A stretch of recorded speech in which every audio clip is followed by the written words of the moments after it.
देशभरातली 12 राज्य आणि केंद्रशासित प्रदेशात दुसऱ्या टप्प्यामध्ये मतदार यादी विशेष सखोल फेरतपासणी मोहीम आजपासून होणार सुरू। 4 नोव्हेंबर ते 4 डिसेंबर दरम्यान घरोघरी होणार मतदार नोंदणी। 9 डिसेंबरपासून आक्षेप नोंदवण्यासाठी महिन्याभराचा कालावधी, निवडणूक आयुक्तांची माहिती। पंतप्रधान नरेंद्र मोदी उद्या मुंबई दौऱ्यावर। इंडिया मेरीटाईम वीकमध्ये सागरी क्षेत्रातल्या धुरीणांना करणार संबोधित। मुख्य कार्यकारी अधिकारी मंचाचं अध्यक्षस्थानही भूषवणार। नवी दिल्लीत आयोजित आंतरराष्ट्रीय सौर संघटनेच्या 8व्या संमेलनाला राष्ट्रपती द्रौपदी मुर्मू आज संबोधित करणार। 124 देश आणि जगभरातल्या 40 पेक्षा अधिक मंत्री या कार्यक्रमामध्ये सहभागी। राष्ट्र उभारणीत अर्थपूर्ण योगदान देण्याची मौल्यवान संधी असल्याचं सांगत विकसित भारत युवा नेते संवाद 2.0 मध्ये सक्रिय सहभाग घेण्याचं पंतप्रधानांचं तरुणाईला आवाहन।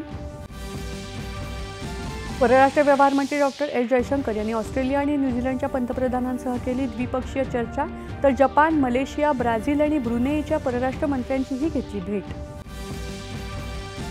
देशातल्या इलेक्ट्रॉनिक्स उत्पादन कार्यक्षेत्राला मोठी चालना देण्यासाठी इलेक्ट्रॉनिक्स घटक उत्पादन योजनेअंतर्गत 5,532 कोटी खर्चाच्या 7 प्रकल्पांना केंद्र सरकारची मान्यता।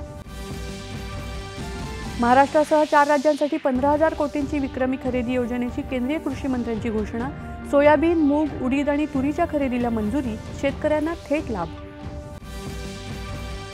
राज्यात बांधकामासाठी एम सँड म्हणजेच कृत्रिम वाळूचा वापर करण्याबाबत धोरण निश्चित, शासन आदेश जारी।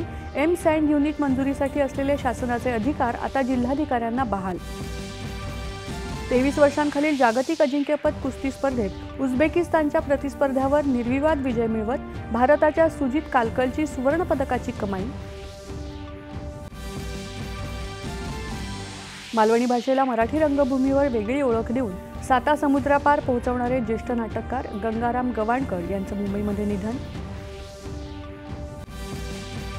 आणि बंगालच्या उपसागरावर निर्माण झालेल्या मोन्था चक्रीवादळाचं तीव्र चक्रीवादळात रूपांतर, आंध्र प्रदेशमध्ये अतिदक्षतेचा इशारा।